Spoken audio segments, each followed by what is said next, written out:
Hey everybody, it is Justin, your guide into the other side. So today I want to talk about wallet security. As the bull market kicks off, people are getting drained left and right and center. And, the worst thing in the world is hearing one of your friends say, hey, I just got drained and I have no idea what to do. The only worst thing is it happening to you. So there are a couple key things that I want to go over. I want to talk about WalletGuard, how it can protect you. But, there are a couple other things, like triple access protocol, as well as BoringSecurity DAO. But let's just kind of see what's in front of my screen right now. I'm on the Made by Apes bodega. I have WalletGuard in front of me. It's one of these things that is a no-brainer. It has a loading screen of transaction simulations. It's a free open source security tool which can protect your wallet of choice from scams, phishing, wallet drainers, and bad signatures. So let's just kind of jump into the website. So this is how you can kind of protect your crypto. I have this installed on my browser too. So again, this is an open source browser extension that can identify scams and wallet drainers before they interact with your wallet, right? And it's free. It is backed by industry veterans and partners like Ethereal Ventures, ISOG, Consensus, Chainalysis, as well as MetaMask itself. So how does it work, right? And again, there's a lot of people using this. There's so much money that's being saved, and we'll kind of take a look at it too. So first layer is proactive URL scanning. So this can stop phishing attempts. It'll tell you whether the link is bad or not, and it'll give you a warning signal essentially. This can help you against phishing attempts, wallet drainers, and websites with low trust. So if you are worried about clicking on a bad link, this can help you, keep away from those. The second thing is transaction simulation. So if you are on a different website that doesn't necessarily have, that phishing protection, this can give you human readable insights on every transaction so that you know exactly what is going on in and out of your wallet. Because the traditional MetaMask, Ethereum signer is just code, right? We have no clue how to read that.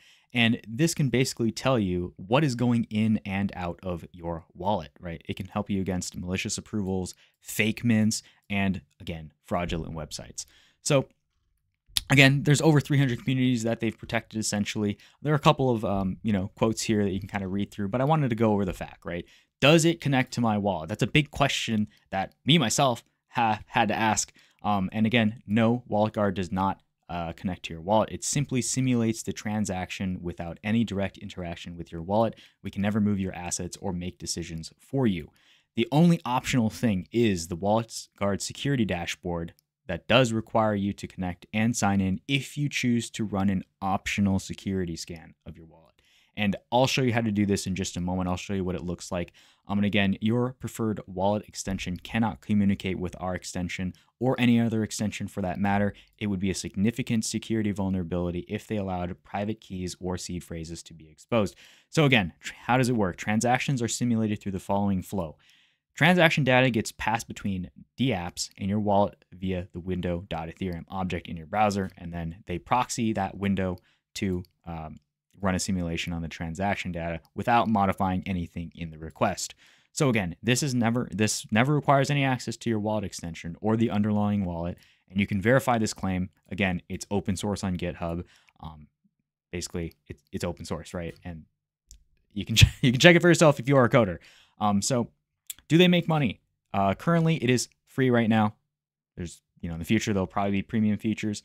And again, what chains do they support? Ethereum, Polygon, Arbitrum, and Optimism. It is not a wallet, and it is not an antivirus, but it shares similarities in protecting end users. So let's kind of jump into, just the team behind it. We have Michael K.eth here. They're always in the community, right? He's basically saying, okay, I should probably reference what he's talking about here. It's the SEC.gov getting, unauthorized, posting about the approval one day early. But even the SEC didn't have two-factor authentication. They did not have the phone number added to the account. They had zero OPSEC whatsoever. And safety basically said, we can confirm the account was compromised, and we have completed a preliminary investigation. Based on our investigation, the compromise was not due to any breach of Exit systems, but to an unidentified individual obtaining control over a phone number associated with the SEC.gov through a third party, right? They did not have They also confirmed they did not have two-factor authentication. At the time, the account was compromised. That's insane, guys. That's crazy. How does the SEC.gov account not have two-factor authentication? Like, come on. That's ridiculous. So, guys, phishing can happen to everybody, anyone, especially if you are on Twitter. It's crazy. There are things happening all the time. Vitalik got hacked too. But again, you know, WalletGuard is always in the community. I know I was talking about Nifty Island earlier, but, you know, they work with Nifty Island too. They talk about security. That's amazing. So let's jump over to the security dashboard, right? So here I have the overview, right? This is kind of where you can see, this is your actions of your wallet. I've only connected to a fresh mint wallet just for, you know, security, or just to show you guys. But essentially, it can kind of show you your security score, right? And this can kind of show you, if you decide to connect optionally, you don't have to do this. You can click scan now, and it'll basically show you a couple of things: high risk approvals, transaction history analysis, if you've connected to any hacks or exploits, as well as a wallet version checker.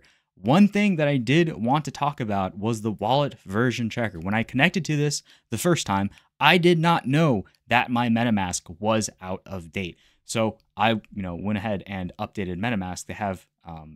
They actually have really great blog posts on how to update MetaMask and browser extensions. So by all means, I would definitely check out how to update your MetaMask if it is out of date.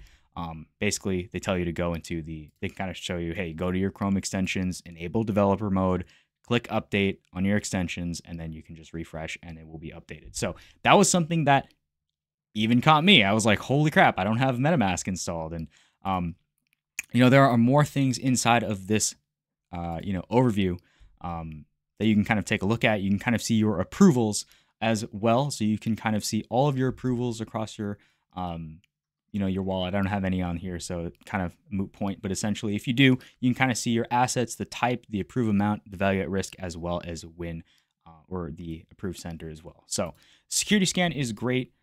This will essentially tell you what your approvals are. They can kind of show you your crash. There's a crash course for approvals 101. You can kind of check that out if you need to as well. And then there's also other things like a DApp store, Chat Web3, Mint NFT. I think there was a limited mint.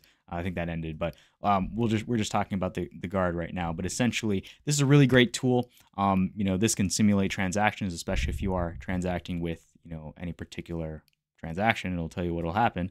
But again, I would highly recommend checking out WalletGuard. So again, outside of WalletGuard, what can you do in terms of security practices to prevent yourself from getting phished?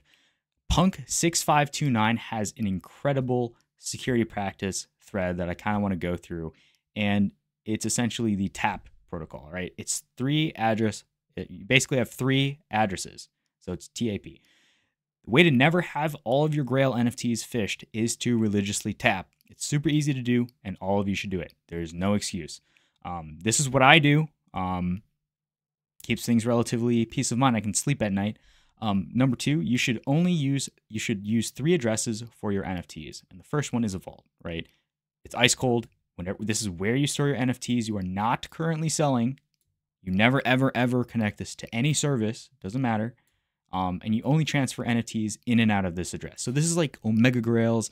This is like Giga W's. This is like keep your stuff safe. I'm not playing with it. This is just something that I have. I don't want to ever lose it. Keep it in a vault. Keep it in a cold vault. Don't connect it anywhere.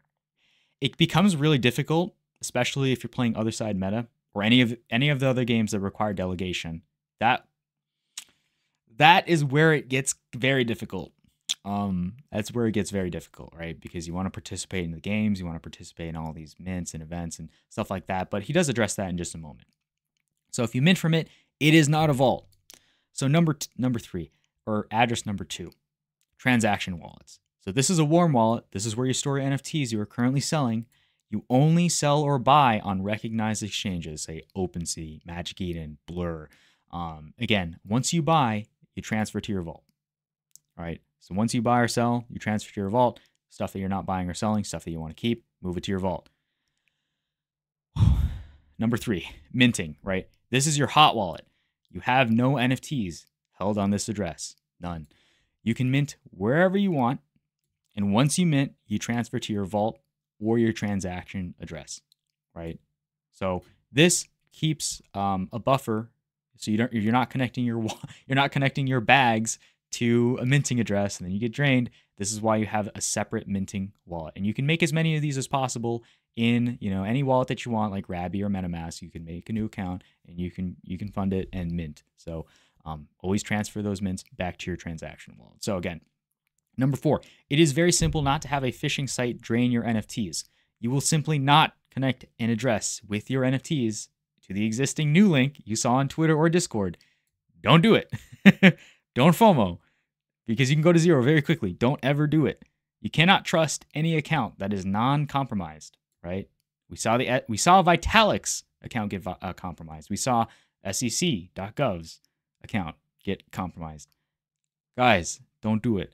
Don't connect it. Again. Don't connect it unless it is your minting wallet, okay? Tap works with any wallet setup, right? Even if you have MetaMask software wallet, because it is your first noob day in NFTs, you will set up 3 separate Ethereum addresses in MetaMask and implement Tap. Tap is independent of your setup. So what's really nice is that OtherGuide works really well, especially, because it helps you transact helps you do the transaction simulation across all of your wallets, especially the minting wallets, right? Also, let's talk about hardware wallets. So what about all that get a hardware wallet stuff that I am always hearing about? This is an independent dimension. Plenty of people have been gotten phished from their hardware wallet because they did not implement Tap. Hardware wallets do not protect you at all if you connect your hardware wallet with your cool NFTs to a wallet drainer. So the hardware wallet protects you from malware on your computer, but it cannot protect you if you voluntarily connect to a drainer. So again, he does talk about 2 types of Tap.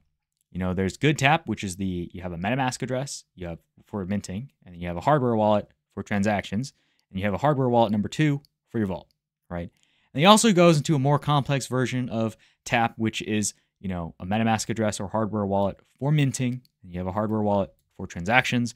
And then he also talks about Safe, which is a multi-sig wallet. And for the sake of the purposes of this video, I'm not going to go into multi-sig because that's a whole nother video entirely. So, but what if, this is probably going to be an interesting point in the video because this is a gaming channel, right? This is gaming and NFTs. What if I have to mint based on an NFT I own?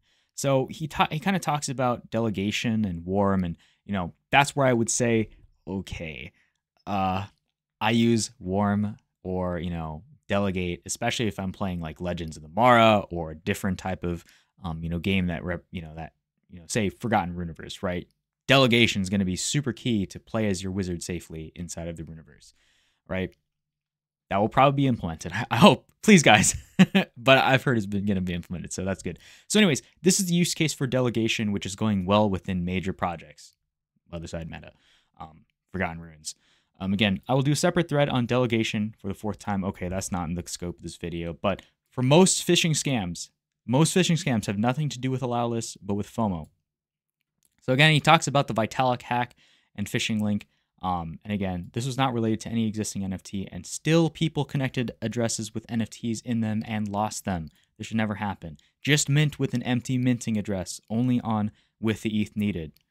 And again, this thread is short because Tap is in fact really, really easy. So, kind of went over Tap, but let's just kind of TLDR it.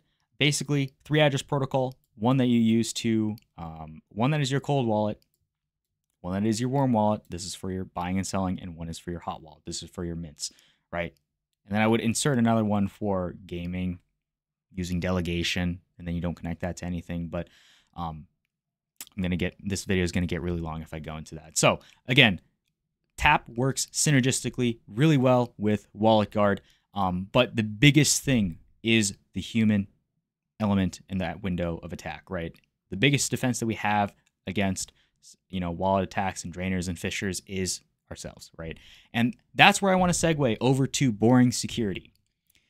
Take advantage of this. This is inside of the ecosystem. This is also made by Apes, right?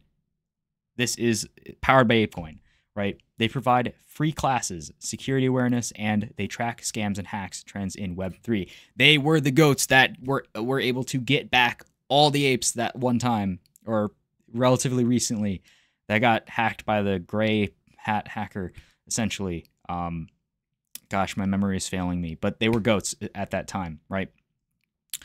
And the January calendar is here. I know it's like, I don't know what day it is. January 11th, guys. It's January 11th. A show and tell will be added mid-late January. We will apply to, okay.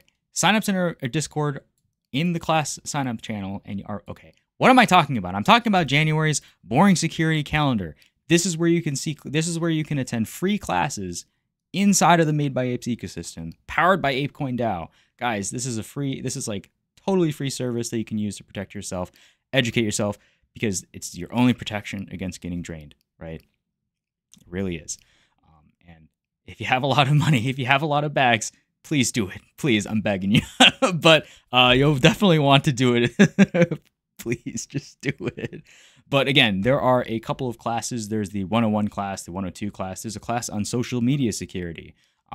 There's also non-English classes if that does apply to you, and sleuthing basics. So you can kind of see, today's the 11th. You might see this on the 12th. You may see this in the future, but keep in mind, these are the goats that are, keeping us safe, working in the space, WalletGuide, BoringSecurity, all things in our ecosystem that we could take advantage of, especially as Apes, as Kodas, as everybody in crypto. So by all means, let me know if you learned anything in this video. Definitely give BoringSecurity a follow. Definitely give Michael K. .eth a follow. Oh my God, I gotta get this meme out of the way, guys. Give the goats a follow. WalletGuide, BoringSecurity. Definitely check out WalletGuide because it can help you, as well as I'll try to link this tap thread in the description as well, because it's really important. But I'm kind of getting all over the place. But honestly, just keep yourself safe, guys. I really don't want to see any of you guys get drained, because that's the worst thing in the world. So anyways, you guys know where to find me. I'll see you guys in the next one. Peace.